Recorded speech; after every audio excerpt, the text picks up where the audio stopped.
Hey guys, welcome back to the channel. Thank you for being here. My name is Andrew, coming to you from beautiful Costa Rica. Today's topic is going to be how to build and maintain your boundaries. Yes, if you like the content, please subscribe. Okay, so I'm going to jump right into it. The narcissistic relationship is over, and your boundaries, if you had any at all, were destroyed. They were decimated. And one of the main things you learned post-narcissistic relationship is about boundaries. You learn that you need them. You learn that you need to adhere to them. And you learn that these are extremely important. There's certainly something that I can assure you you did not have in place during the narcissistic relationship.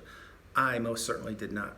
You see, I was a very kind, loving, beautiful, energetic person, giving to a fault. And I'm certain you were too.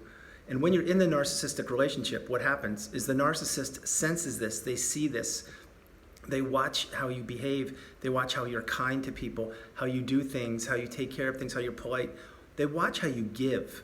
And this could be with money, with your time, energy, love, effort, being the errand boy, all these things. They watch this, pardon me. And then they say, wow, this person is a giving tree. I am going to absolutely crush every boundary they have. Or if they don't have any, I'm going to make sure that I still destroy them and make sure that they never even think about what a boundary is.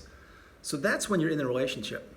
Now, when it's over, you're like, wow, I gave so much. And the narcissist, all they did was take, and this is not fair, it's not right, and that's what you're thinking. Now it's post-narcissistic relationship. It's time to now build your boundaries. And what I mean by that is just this.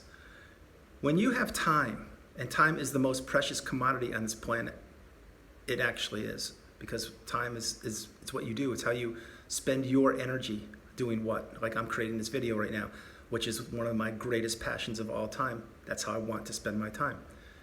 Your time is very important. But when you understand this, that time is of the essence, you can begin to put boundaries in place. Meaning, again, let's say your neighbor is asking you, hey, can you give me a ride to the airport this Thursday at 2 o'clock? And you're like, well, wait, I just did that last month. Am I Uber? What's going on here? Learn to say no. No, you can't do it. And don't feel guilty about it. Guilt is a whole different issue, but don't feel bad like that you're telling somebody no, you can't do it. Remember, no is a complete sentence. It's a word that you probably did not utilize in the narcissistic relationship. I know I didn't. Very rarely did I say no. And the more I gave and contributed to the relationship and to the narcissist, the more they destroyed what little boundaries I had. And I became a puppet. That's exactly what happened. And it may have happened with you too. The thing is now you need to learn how to say the word no. And don't look back. Just no. That's the way it goes. And I'm not suggesting be rude to people. I'm suggesting just no. I'm not going to give you a ride to the airport. I'm sorry. And sincerely, let's pretend that you have nothing to do Thursday at 2 o'clock and you are feeling guilty. Wow, I should have done that because I'm really not doing anything. That's not true. You're doing what you want to do, which is not drive that person to the airport. Do you understand that? See, it goes both ways. It's not just what you're doing for somebody, it's what you're not doing for somebody. Really think about that, play that part again. But boundaries are extremely important.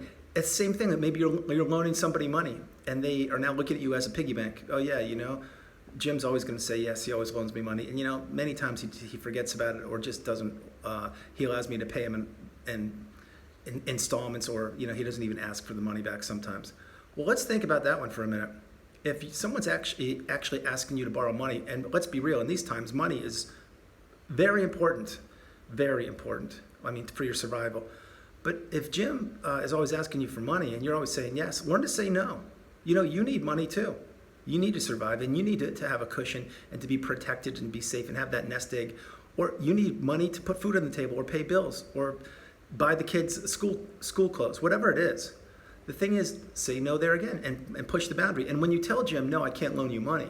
Sorry, I just can't do it. Maybe you have a whole bunch of money and he knows that, but you can't do it. What you're doing there is you're setting a boundary and you're telling him a succinct, clear message, which is no. Please look elsewhere. I've loaned you enough. I've helped you out enough. And I'm not going to do this any longer. And think about this one now. If Jim is like, hey, come on, like I know you've got a lot of money and blah, blah, blah. Just one more time. I'm going to tell you right now, you guys, the one more time is going to turn to another time and another time and another time, and it's going to become tireless. So learn to say the word no there, create your boundary, maintain it, adhere to it, and pay attention right here. If when you tell Jim, no, I'm not going to loan you money, again, be polite. But when you say that, and if he's like, wow, that's rough, and then just pretend he doesn't talk to you again, was he a real friend to you? No, he wasn't. He was just a money grab. He was just hanging out with you because he knew you had money and he knew you could loan it to you. And again, play that part again. You see, real friends, they're going to give and take. It's going to be a reciprocal relationship. And you don't really need to have boundaries with a real friend. I mean, let's rephrase that. You do, but your boundaries are much lower because you trust real people and sincere people that are in your inner circle. You believe in them. And you know they're not going to do you wrong. They won't. Because you've already built a relationship with them and you understand each other and you understand that you don't take advantage of each other. That's beautiful. So another boundary, let's say it's with the narcissist. Let's say you're still with the narcissist right now. And the narcissist is like, hey, for dinner plans, let's just make that one up. And they want to go to this restaurant tonight, blah, blah, blah, blah. And you're like, really? We go there all the time. It's always what you want. I really can't do it. I'm not suggesting getting in an issue with the narcissist, but I am suggesting saying no. Calmly, politely, stay within yourself. No, I would prefer not to. I would prefer to go to my restaurant tonight. Take a little power back. See what happens. And I understand many of you, if not all of you, not all of you, but many of you are not with the narcissist now, which is great. It's a blessing in disguise. You have no idea the freedom you're about to achieve if you have not achieved it already. But boundaries are extremely important. In the workplace, how about this one? You're sitting next to a coworker and they're constantly asking you to help them do let's say, do something, a project, a weekly project that they know exactly how to do it, but they're not confident enough to put their name on it unless you approve it and you double check it. Remember, you're a coworker. You're not their boss. You're a coworker. And what they're doing is they're essentially gobbling up your time, having you double check the work all the time, putting your rubber stamp on it. Yep, this is exactly what I would do it. And they're passing it off as their own work. And then what happens is maybe they get a raise when it's time to get a raise. And you're like, that's great, you got the raise, but I actually did all your work for you, and what about me? And maybe you don't get a raise. And now it's not about who got the raise, who didn't. What it's about is that person, they know how to do their job, but they're deciding not to because they're not confident. And maybe they're telling the boss that, yeah, I got this, it's cool, I got it covered. When in fact, you're doing all the work.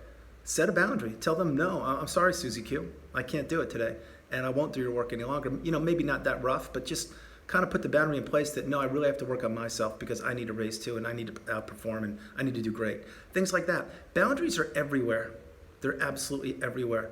If you're on an airplane, let's say, and you are sitting next to someone who's being belligerent or loud or just really, pretend it's a narcissist. They're being really self-absorbed, and they don't care about anybody, and they're creating a scene. Well, you can politely say, excuse me, can you please mind your manners, or can you please keep it down or something? Because many people on that airplane will be quiet and they'll be like, wow, I don't want to do anything, I don't want to say anything. I'm not suggesting you be the hero at all. I'm simply suggesting if you just kindly, politely say, excuse me, I would prefer it if you would just keep it down. I'm trying to get some rest, or I'm trying to read a book, or whatever you're doing.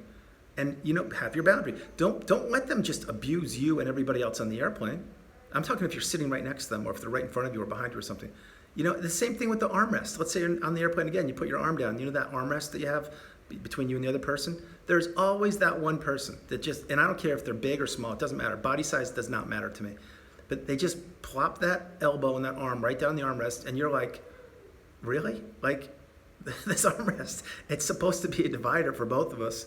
And I know it can be used, but you don't have to use it on the whole 7-hour flight. You can give me some territory, but they don't care. Do you know why they don't care? Because they don't care. So I'm not saying get in an elbow fight and start elbowing them and do that, but you could politely say, do you mind here? Like, I need a little room too. I paid the same price you did for a ticket. Actually, hopefully you paid less. But these are boundaries, and boundaries are necessary with the narcissist. Let's get back on track with that. With the narcissist, your boundaries are: don't answer the Hoover. Make sure they're blocked. Make sure you're moving forward. You leave them in the past. You don't care about what the narcissist is doing. You get to the point of indifference. I understand that's for a whole different video, and it's difficult to get there. But in the meantime, maintain your boundaries. Do what benefits you. Don't do what benefits other people, including the narcissist. So if you're still in the relationship, I suggest you start slowly building some boundaries and just see what happens there. Listen, do you want to be abused the rest of your life? Do you want to take this stuff from people? I don't think you do. I certainly don't, and I won't. What you need to do is you need to say that I am worth so much more than these people are perceiving and the way they're treating me. and to get your self-worth, you have to stand up for yourself sometimes. I'm saying again, do it politely, in a great fashion, calmly, and within yourself. But you need to let people know that you won't be pushed around, because many times an empath, like myself and yourself included, of course, people take that for weakness. Now, I personally, I should do a video on that, but people, I used to believe that people really didn't, and but they do. Trust me, they do. The nicer you are to people on this planet, the more they will take advantage of you. I am living proof, because I was in a narcissistic relationship for 6 years. If I wasn't the nice guy that I am, believe me, that wouldn't have happened. It just wouldn't have, and I'm sure it wouldn't have happened with you. So boundaries are necessary in every aspect of your life. Like, here's another example. Let's say it's Saturday and you're not working and you have the day free, and then somebody is telling you, it can be anybody, and they're like, oh, I really need time. I need your time. I need to borrow this, this, and this. Can you do this for me? And you're like, well, wait, I was just about to go out of the house and run errands, or I was just going to go to the beach, so I'm not going to be around. But they know you're the nice person, and they know your boundaries are low or you have none. So they're going to be like, well, wait, just wait an hour for me. I'll be right over. I'll pick up the gardening equipment, and then you can go to the beach. Just an example. I hope you follow. And you're like, okay, all right, I'll do it again. I'll wait. And you wait the hour. What happens? The person never shows up. Your beach trip is ruined. You don't go, and you're like, what is this? I just wasted a whole day of my life waiting for you because you were going to come over, pick up the gardening equipment, and you never did. And then you ask them, hey, what happened? Like, I thought you were coming over to pick up the equipment. I was going to go to the beach, and I waited for you. Where were you? And they're like, oh, no, I got it from somebody else. Don't worry about it. It's fine. Thanks. Bye. And you're like, are you kidding me? You don't even have the decency to let me know that you don't need the gardening equipment to free up my day so I can go to the beach? So these are examples. Before I close the video, I'm strongly suggesting do what is best for you, always, every time. You are number one. Building your boundaries, making sure you come first in everything you do is how you're going to get by. It's how you're going to move forward, and it's how you're going to grow. People won't see you as a pushover. They won't see you as Mr. or Mrs. Nice Guy. They're not going to see you as just this, oh, it's okay. They're always there for me. They're like the safety net. In other words, you're going to be a safety net. No, don't do that anymore. And maintain your boundaries. Build them, create them, maintain them, and people will be like, wow, that's kind of different. I don't, that's a new version of that person I don't recognize. And you're like, well, yeah, you don't have to explain it to them, but the point is, yeah. And you're going to find out if you have boundaries, these people won't be taking advantage of you. They won't be asking you for the rides to the airport. They won't be taking the elbow space on the airplane. They won't be asking you for your gardening equipment. And if they disappear and they never talk to you again, they weren't real friends. They were just taking advantage of you anyway. Really think about that. I am completely genuine and sincere with that. People do not have your best interest at heart all the time. Guys, I'm going to close the video out. Build, maintain, and keep your boundaries in place. I hope you guys like the video. I love doing it. From beautiful Costa Rica, this is Andrew. God bless you. Namaste. Be blessed. I'll talk to you soon. Start working on your boundaries today. You can start small. Make a little boundary today and build on it. That's exactly what I did. Baby steps each and every day. God bless you. I love you all. I'll talk to you soon. Bye.